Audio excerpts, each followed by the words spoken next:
बिस्मिल्लाहिर्रहमानिर्रहीम सल्लल्लाहु अला सय्यदिना मुहम्मदिन। अस्सलाम वालेकुम व्यूज़, कैसे हैं आप लोग? उम्मीद करती हूँ आप लोग खैरियत से होंगे, ठीक ठाक होंगे। व्यूज़, मैं काफ़ी दिनों से बाद वीडियो बना रही हूँ। वजह ये थी कि हमारे यहाँ एक ऐसा इंसिडेंट पेश आया है, एक ऐसा वाक़या पेश आया है जिसमें इंसाफ़ियत की इंतहा कर दी गई है, दरिंदगी की इंतहा कर दी गई है। जिसने सुना वो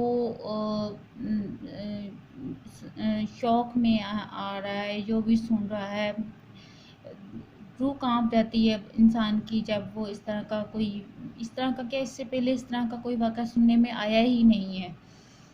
तो मैं इसलिए वीडियो भी अपलोड नहीं कर पा रही थी। हम लोग खुद टेंशन में थे, शौक़ में थे। तो आज आप लोगों के साथ मैं ये वाक़या शेयर करने जा रही हूँ।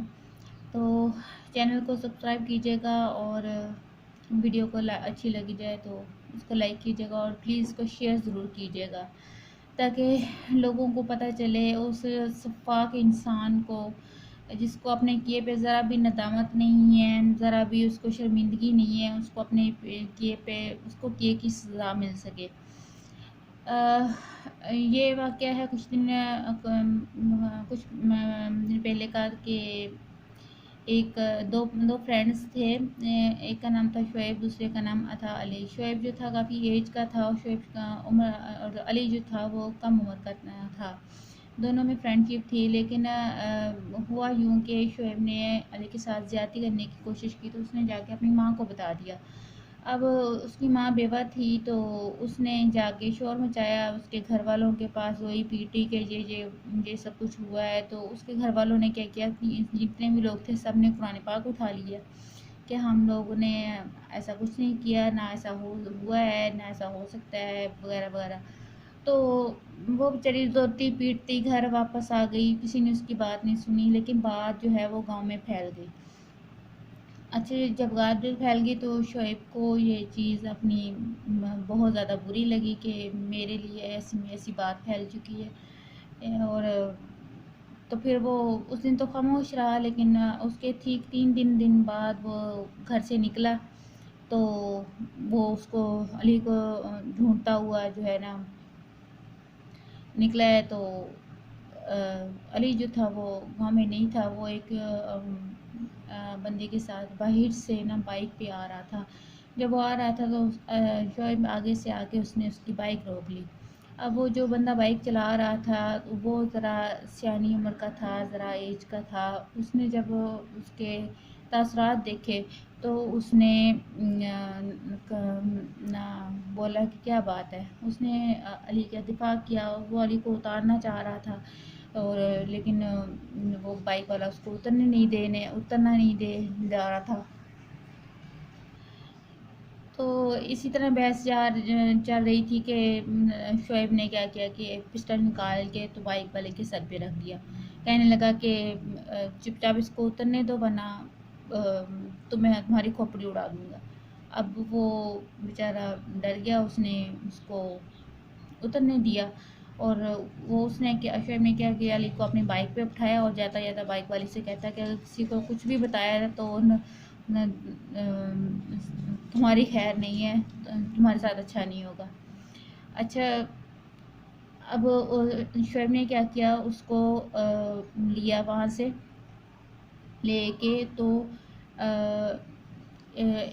जो उनका गांव था उससे उसके दूसरे तीसरे गांव में ले गया। वहाँ ले जाके तो पहले तो वो उसको दौड़ाता रहा इस ग्राउंड में, बाइक पे उसके पीछे पीछे उसको दौड़ाता रहा। तो उसके बाद वो उसको एक खेत में ले गया, बिरान खेत में। वहाँ जाके उसने उसके साथ ज़्यादती की। उसके बाद उसने उसके हाथ काट दिए, उसके हाथ काटे, उसके बाजू काटे। वो किस तरह तड़प रहा होगा, किस तरह उससे माफ़ियाँ मांग रहा होगा, जिस पे उसका कोई गुनाह नहीं था, लेकिन उस इंसान को ज़रा एहसास नहीं था। फिर उसने उसके पाँव काटे, उसकी टांगें काटी। देन उसने उसको इतनी गोलियां मारी कि उसको गोलियों से भून डाला। क्या कोई इंसान इतना गिर सकता है? क्या कोई इंसान किसी को इतनी तकलीफ़, इतनी अज़ियत के साथ मौत दे सकता है, वो भी बगैर किसी का उसका जिसका कोई गुनाह ही ना हो, उस बच्चे का।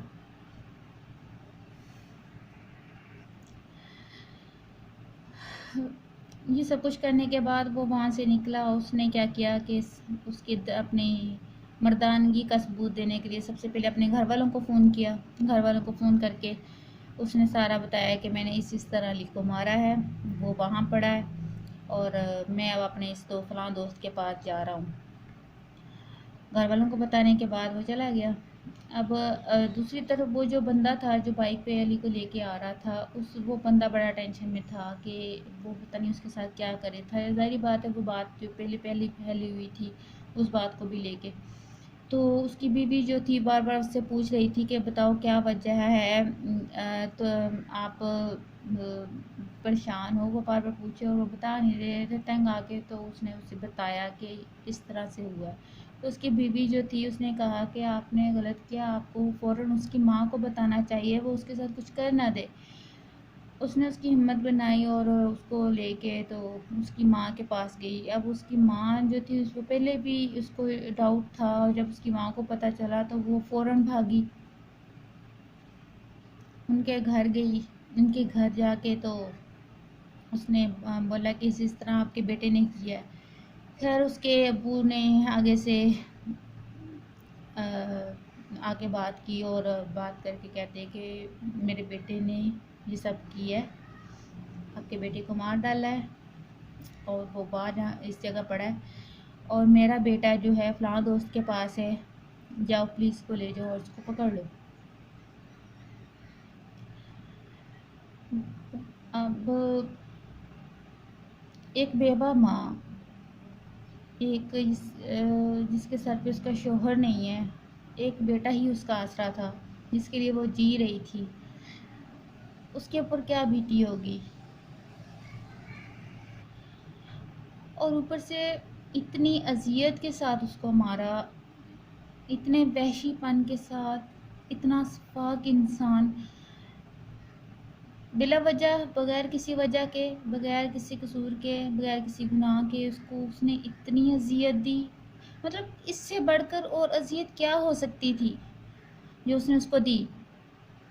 लेकिन जब पुलिस ने उसको पकड़ा, उसके चेहरे पे ज़रा नदामत नहीं, उसके चेहरे पे ज़रा शर्मिंदगी नहीं। वो अकड़ कर चल रहा है जैसे उसने कोई मैदान फतह कर लिया। हम मुसलमान लोग कि हमें अपने गुनाह के किए पे ज़रा भी नदामत नहीं है, शर्मिंदगी नहीं है कि हम क्या कर चुके हैं, उनको ज़रा शर्मिंदगी नहीं है। वो बंदा अभी भी पुलिस के हिरासत में है लेकिन उसको ज़रा शर्मिंदगी नहीं है। और उसको क्या होगा, जात पे तो कुछ ना कुछ करके माफ़ करवा लेंगे, छुड़वा लेंगे, और अगर सज़ा होगी भी तो कितनी होगी। लेकिन हम और आप उसको सज़ा दिलवा सकते हैं।